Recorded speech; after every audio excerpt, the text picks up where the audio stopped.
Without further ado, I think the name speaks for itself. She's right here with us today. Her name is Special K. Hello, everybody. Can I just get a thumbs up if you can hear me?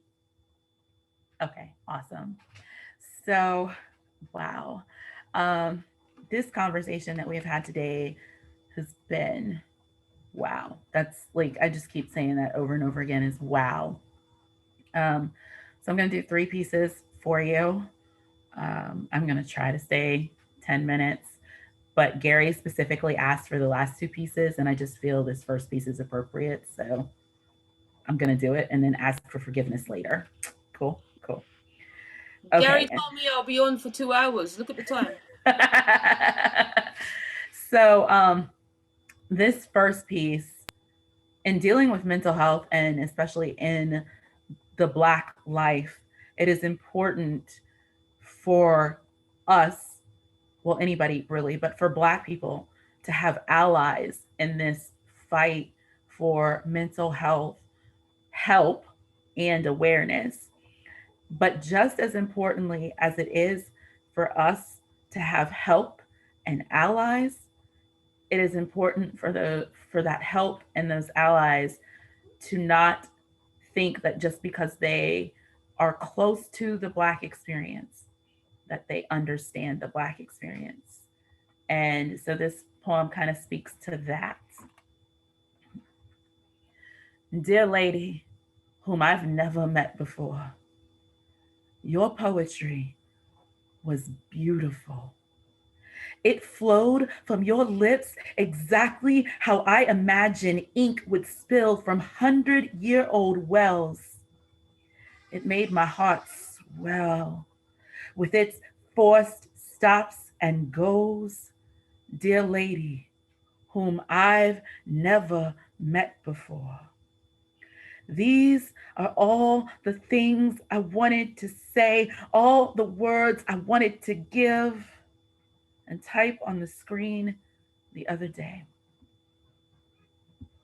But your poetry was interrupted again and again, forcing you to stop and go.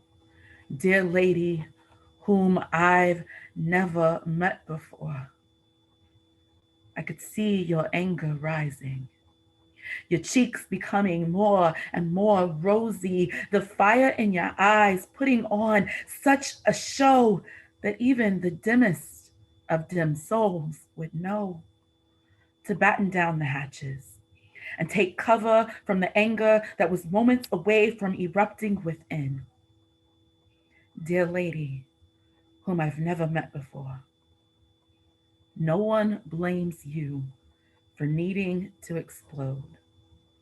No one needs to be told or given reason or explanation for your immediate retreat.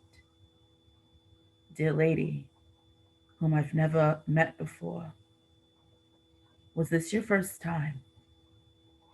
I have to admit, I've never been Zoom bombed before, so it most definitely was mine. And as I heard him say, inward, inward, inward, inward, again and again, I sat miles away, anchored to my chair.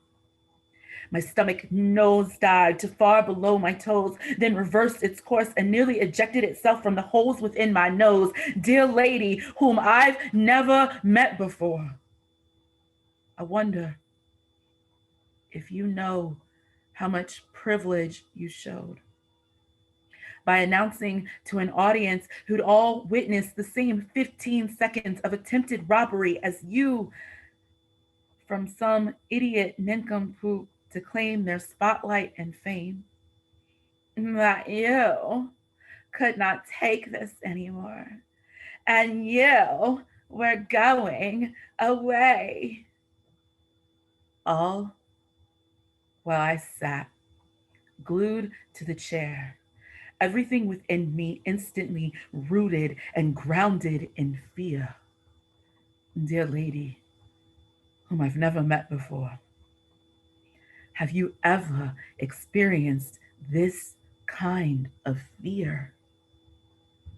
Dear lady, whom I've never met before, I want us to be allies. The poetry we both sing to bring us together and nothing but happy endings. Dear lady, whom I've never met before, right now, I feel further away from you than even those words streamed ignorantly together to form incomplete sentences of hate. Inward, inward, inward, inward, inward. Does what it always does, somehow able to separate. Dear lady, whom I've never met before, how can we come together when you are not when we are on the same team and you are not even sure of the privilege your whiteness brings? Dear lady, whom I've never met before, tell me, please, I beg of you to explain. How can we regain the ground and reclaim things in the name of love when you are unsure of the gift of your privilege? And I can't breathe, frozen under invisible knees, brought on by the words of this bomber. Dear lady, whom I've never met before, those words, they strangle me. And I know it's not your fault. And it's not your job to rescue me, but I have nowhere else to go. And it is at your feet where these gasps of pain have landed. Dear lady, whom I have never met before, I have nothing else to say. And herein is where the problem lays. All my words that should have exploded from shotguns and cannons ablaze have only just landed flat on this page. And in the time it took for me to gather my thoughts and reassemble my brain waves, you have gone about your merry way with probably no memory of me, powerless to move from the confines of my chair. And dear lady, whom I've never met before. Whew. All right. So now I am going to give a little bit of a history lesson. Earlier, there was the conversation and there was some feedback that was happening that was speaking specifically to mental health and the Black American. Um, and it was said that the mental health issues that face our community are systemic, and they go all the way back to slavery. So this poem is just a little bit of a history lesson about that.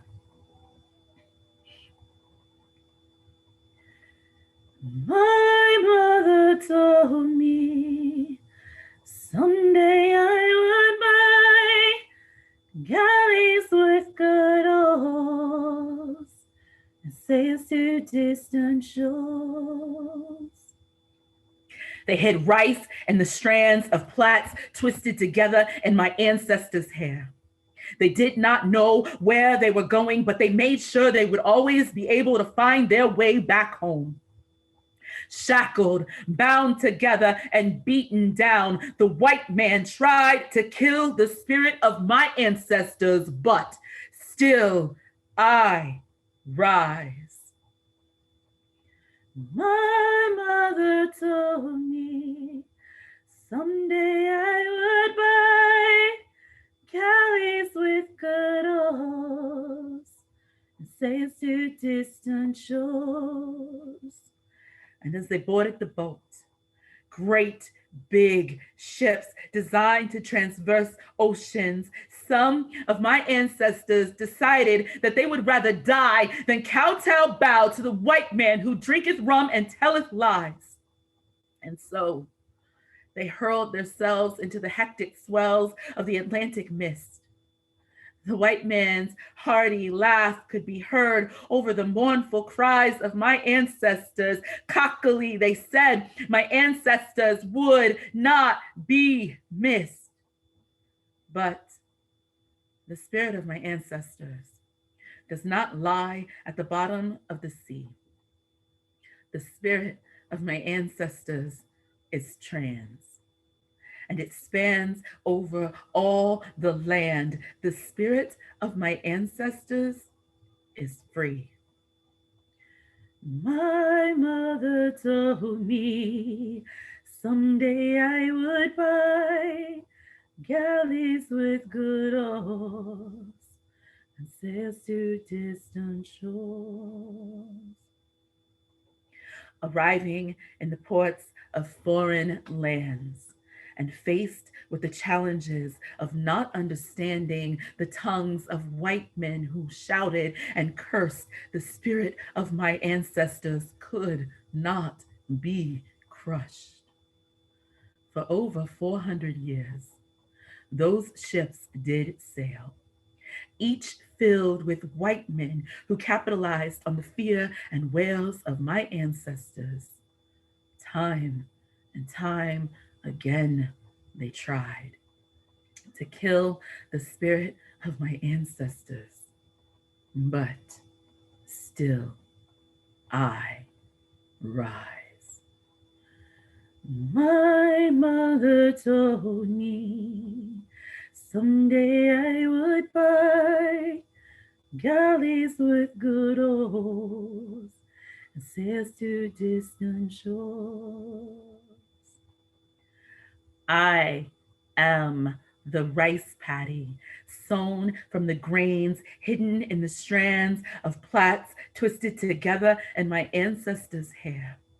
And though the clarion call may have sounded for my oppressors, still will I rise. My mother told me someday I would buy galleys with good oars and sails to distant shores. I am the spirit of my ancestors. The spirit of my ancestors rises in me. I am my ancestors' wildest dreams. And I must survive. And I will succeed. No matter how many foemen, how many foemen, how many foemen.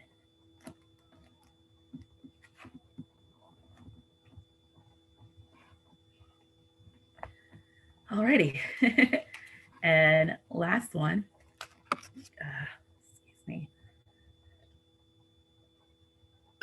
If you haven't picked up by now, I am physically in America. In my heart, I am in Peterborough in a chip shop where I live with Elvis. um, so, but this final piece is an explanation of why there has been so little mental health progression and healing in America, and why a lot of the time it seems like we've even gone backwards. America, God shed his grace on thee and crown thy good with brotherhood from sea to shine and see. But America, I feel thou hast forgotten me. From slavery to the separation, no, I mean the destruction of the Black family, to the created and portrayed imagery that only my people live in poverty. America, where is this brotherly love one of your original cities boasts of? Or is that something only white men in white robes are allowed to dwell in?